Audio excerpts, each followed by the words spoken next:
नमस्कार, आप देख रहे हैं केपी न्यूज 24/7। मैं अश्विनी आपके साथ। आइए सबसे पहले एक नजर डालते हैं आज के मुख्य समाचारों पर। बीजेपी संसदीय बोर्ड से नितिन गडकरी और शिवराज सिन्हा की छुट्टी, येडियुरप्पा को किया गया शामिल। कर्नाटक के भाजपा नेता का बड़ा दावा, बोले सिद्धरामैया को सीएम देखना चाहता हूं, पिछली बार की थी मदद। केटीआर की पीएम मोदी से मांग, बिल्किस बानो केस के दोषियों की रिहाई का गुजरात सरकार का फैसला रद्द करें। जब तक भारत को नंबर 1 नहीं बनाएंगे, चैन नहीं लेंगे। दिल्ली के मुख्यमंत्री अरविंद केजरीवाल ने किया मेक इंडिया नंबर 1 कैंपेन का लॉन्च। गुजरात के भरूच और वडोदरा में 2000 करोड़ रुपए से ज्यादा की ड्रग्स की गई बरामद।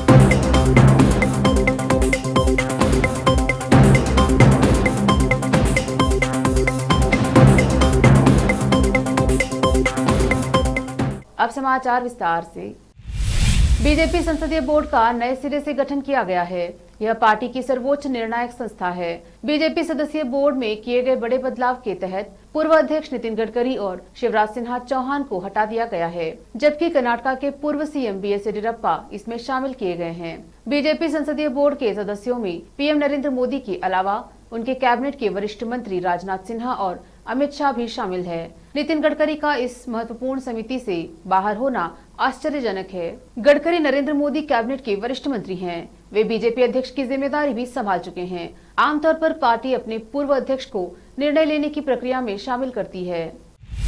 कर्नाटक की भाजपा सरकार में मंत्री बी श्रीरामुलु ने कहा कि वह भी कई अन्य लोगों की तरह कांग्रेस के दिग्गज नेता और पूर्व मुख्यमंत्री सिद्धरामैया को फिर से मुख्यमंत्री बनते देखना चाहते हैं। कांग्रेस के वरिष्ठ नेता के तारीफों के फूल बांधते हुए परिवहन मंत्री श्रीरामुलु ने बताया कि सिद्धरामैया की तारीफ करने से वह नहीं डरते, क्योंकि वह किसी के गुलाम नहीं हैं। श्रीरामुलु ने आगे कहा कि केवल राजनीतिक कारणों से वे एक दूसरे की आलोचना करते हैं, अन्यथा दोनों अच्छे दोस्त हैं। कुरुबा समुदाय के छात्रावास का उद्घाटन करने के बाद एक सभा को संबोधित करने के दौरान भाजपा के मंत्री ने दावा किया कि उन्होंने 2018 के विधानसभा चुनाव में बादामी से सिद्धरामैया की जीत में मदद की थी। उन्होंने कहा, सिद्धरामैया से पूछिए कि किसकी मदद से उन्होंने यह सीट जीती है। वह इसे सार्वजनिक रूप से साझा नहीं कर सकते, लेकिन वह इसे बंद दरवाजों के पीछे जरूर बताएंगे। बेंगलुरु के अनेपालिया नील सांद्र के करीब स्टैंडर्ड ऑटोमोबाइल शोरूम में स्वतंत्रता दिवस कार्यक्रम आयोजित किया गया। इस अवसर पर संस्थापक मुनव्वर शरीफ और उनके पुत्र मुदस्सिर शरीफ और मुदव्विर शरीफ उपस्थित रहे और देश की शांति और सद्भाव पर संबोधित किया और सभी को स्वतंत्रता दिवस की बधाई दी। इस अवसर पर बड़ों और बच्चों ने अपने हाथों में तिरंगा झंडा थामे लहरा रहे थे और स्वतंत्रता की खुशी मना रहे थे। बेंगलुरु से केपी न्यूज के संवाददाता सैयद सुल्तान पाशा की report. Everybody wish you happy Independence Day. This is the 75th year of India. We enjoy this movement every year. We have a very big function. All the people meet us. All the client of us meet. Everybody are happy to enjoy this moment. Thank you. बार मैं इधर मना रहा हूँ, जिसका मतलब यह है कि आइंदा चलकर हमारे बच्चे लॉन्ग रन पे ये काम करें। ये बहुत बड़ी खुशी की बात, दिल से मुसर्रत होती है कि इतना काम अंजाम हमारे हाथ से हो रहा है। इंशाल्लाह मेरे बच्चे भी यही काम करेंगे। मुसलमान जो है मदरसों में मना रहे हैं, इदारों में ईद की तरह जो है सेलिब्रेट कर रहे हैं, तो अब तिजारत में भी जो है सब लोग मना रहे हैं। क्या पैगाम है तमाम लोगों के लिए? मेरा तेलंगाना विधानसभा अध्यक्ष पोचाराम श्रीनिवास रेड्डी कोरोना की चपेट में आ गए हैं। सर्दी बुखार की शिकायत के बाद बांसवाड़ा में मंगलवार की सुबह उनका कोविड टेस्ट किया गया। रिपोर्ट्स पॉजिटिव पाई गई हैं। वैश्विक महामारी से प्रभावित होने के बाद उन्होंने कुछ दिनों के लिए आइसोलेशन में रहने का फैसला किया है। स्पीकर ने हाल ही के दिनों में उनसे मिलने आए लोगों से सावधानी बरतने और कोरोना के किसी भी लक्षण की जांच कराने को कहा है। गौरतलब है कि विधानसभा अध्यक्ष तीसरी बार कोरोना से प्रभावित हुए हैं। गुजरात के बिल्किस बानो रेप केस मामले में 11 दोषियों की रिहाई का हवाला देते हुए तेलंगाना के मंत्री केटी रामा राव ने पीएम मोदी से कहा कि स्वतंत्रता दिवस पर दिए भाषण में महिलाओं के सम्मान का वास्तव में वही मतलब था जो आप कहते हैं। तो आपसे आग्रह है कि आप हस्तक्षेप करें और 11 दोषियों की रिहाई के आदेश को रद्द करें। महोदय, इसे हल्के ढंग से लेने और गृह मंत्रालय के आदेश के विरुद्ध कहना लज्जाजनक है। आपको राष्ट्र को दूरदर्शिता दिखाने की जरूरत है। एक दूसरे ट्वीट में केटीआर ने पीएम मोदी से भारतीय दंड संहिता और आपराधिक प्रक्रिया संहिता में आवश्यक संशोधन का आग्रह किया, ताकि किसी भी बलात्कारी को न्यायपालिका के माध्यम से जमानत न मिले। दिल्ली के सीएम और आम आदमी पार्टी के संयोजक अरविंद केजरीवाल ने बुधवार को दिल्ली के तालकटोरा स्टेडियम में मेक इंडिया नंबर 1 कैंपेन का आयोजन किया। इस मौके पर सीएम केजरीवाल ने कहा, आज हम प्रण लेते हैं कि जब तक भारत को नंबर 1 देश नहीं बनाएंगे, चैन नहीं लेंगे। मैं देश भर में जाऊंगा, लोगों को जोड़ूंगा। हम 130 करोड़ लोगों का अलायंस बनाएंगे और जब 130 करोड़ लोग जुड़ जाए तो भारत को नंबर 1 बनने से कोई नहीं रोक सकता। उन्होंने कहा कि देश की आजादी के 75 वर्ष हो चुके हैं। इन 75 सालों में हमने बहुत कुछ हासिल किया। भारत ने बहुत कुछ हासिल किया, लेकिन लोगों में एक गुस्सा है। एक सवाल है कि हमारे बाद आजादी हासिल करने वाले छोटे देश हमसे आगे निकल गए, भारत क्यों पिछड़ गया? हर नागरिक यही सवाल पूछ रहा है। कांग्रेस के पूर्व अध्यक्ष राहुल गांधी ने गुजरात के बिल्किस बानो मामले में बलात्कार एवं हत्या के 11 दोषियों की रिहाई को लेकर बुधवार को पीएम मोदी पर निशाना साधा। राहुल ने आरोप लगाया कि प्रधानमंत्री की कथनी और करनी में अंतर पूरा देश देख रहा है।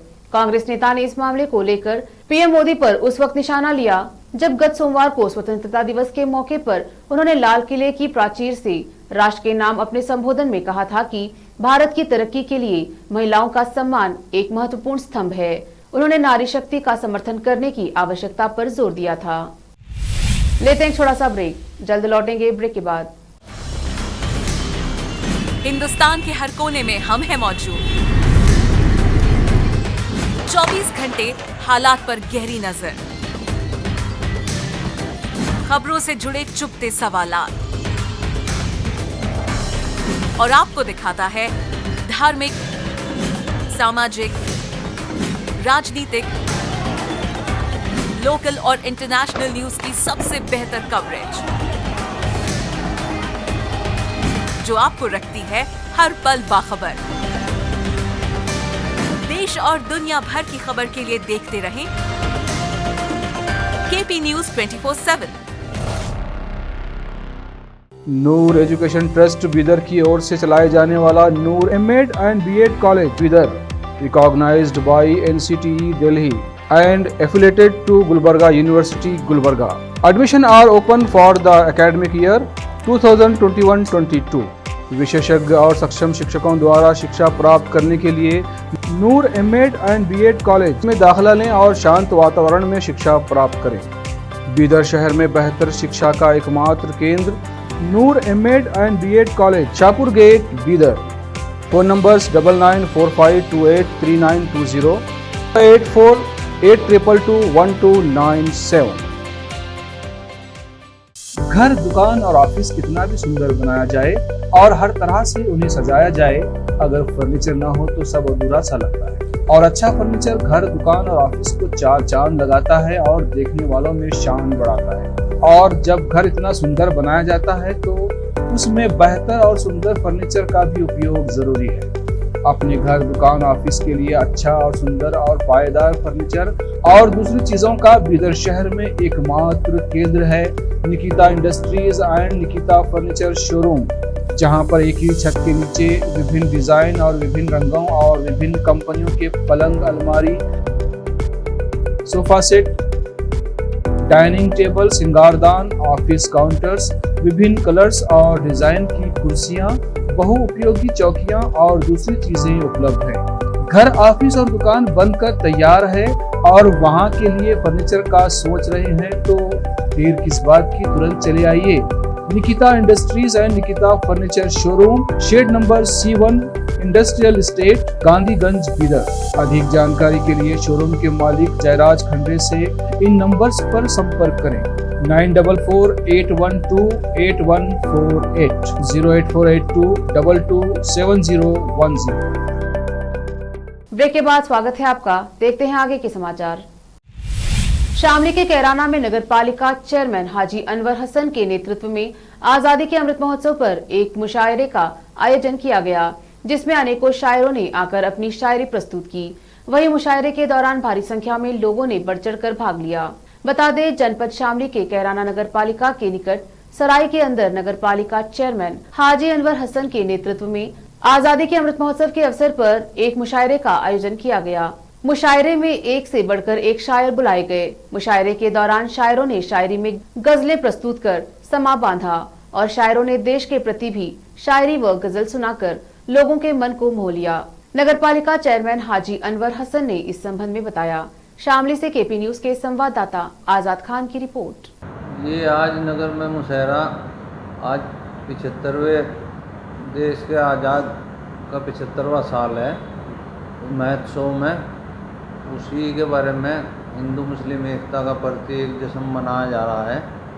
सब शहर के हिंदू मुसलमान व्यापारी मेंबर सभी लोग इकट्ठे हो गए तो एक जश्न की उसमें खुशी मनाई जा रही है।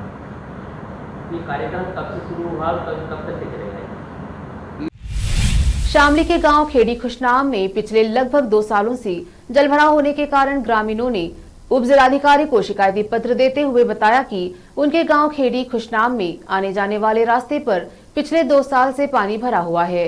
पानी की निकासी आज तक नहीं हो पाई है, जिस कारण गांव में गंभीर बीमारी फैलने का खतरा बना हुआ है। गांव वालों का आरोप है कि कई बार शिकायत करने के बाद भी कार्यवाही नहीं हो पाई है, जिसको लेकर उन्होंने उप जिलाधिकारी को शिकायती पत्र देकर कार्यवाही की मांग की है। दरअसल मामला जनपद शामली के ऊन तहसील क्षेत्र के गांव खेड़ी खुशनाम का है, जहां पर आने जाने वाले रास्ते में जलभराव होने के कारण ग्रामीणों को काफी समस्याओं का सामना करना पड़ रहा है। ग्रामीणों ने उप जिलाधिकारी को शिकायती पत्र देते हुए बताया कि उनके गांव खेड़ी खुशनाम में पिछले लगभग 2 सालों से रास्ते में पानी भरा हुआ है, जिसकी निकासी का समाधान आज तक नहीं हो पाया है।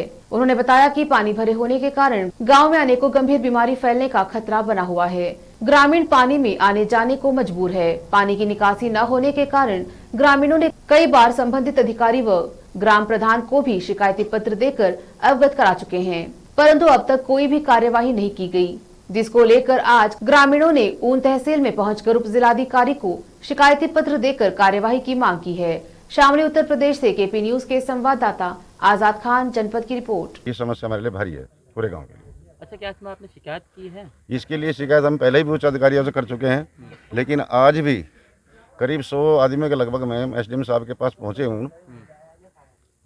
सबके अनुरोध के साथ साथ एसडीएम साहब यहाँ मौके पर आई और वो यहाँ के जांच कर 2 दिन का समय दे के गए कि 2 दिन में समस्या का समाधान हम करेंगे। अच्छा, क्या लग रहा है आपको, क्या कितने दिन से समस्या आ रही है आपको? ये समस्या लगभग 2 साल से है। क्या लग रहा है आपको कि 2 दिन में समस्या का समाधान हो पाएगा? देखो, विश्वास तो अधिकारी को करना पड़ेगा, उनके आधार पर काम होगा।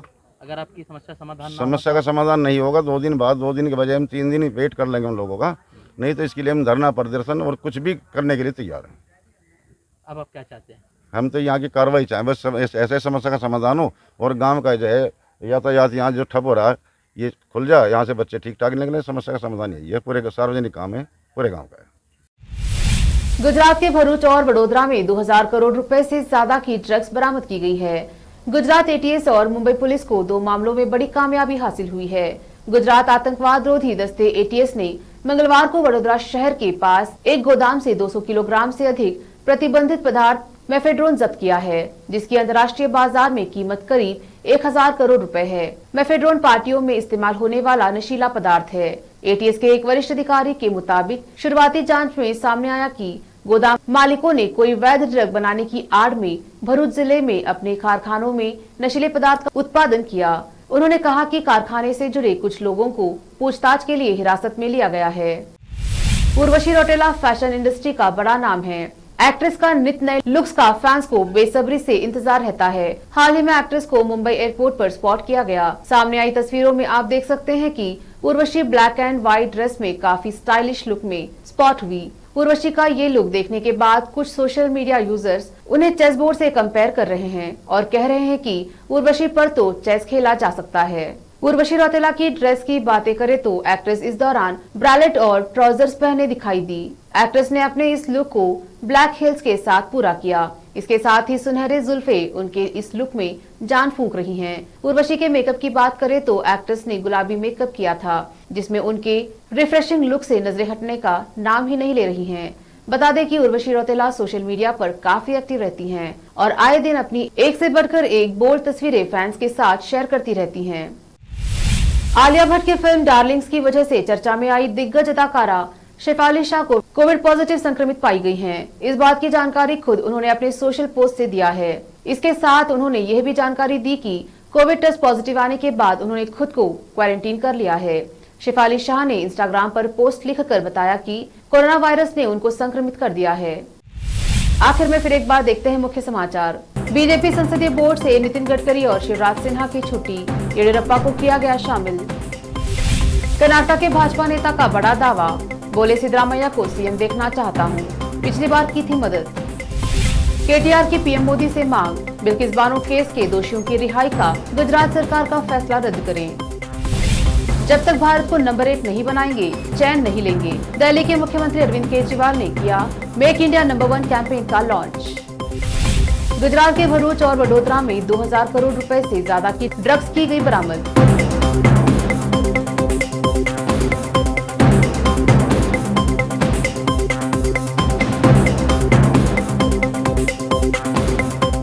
केपी न्यूज में अब तक के लिए इतना ही। अन्य समाचारों के लिए देखते रहिए केपी न्यूज 24/7। धन्यवाद।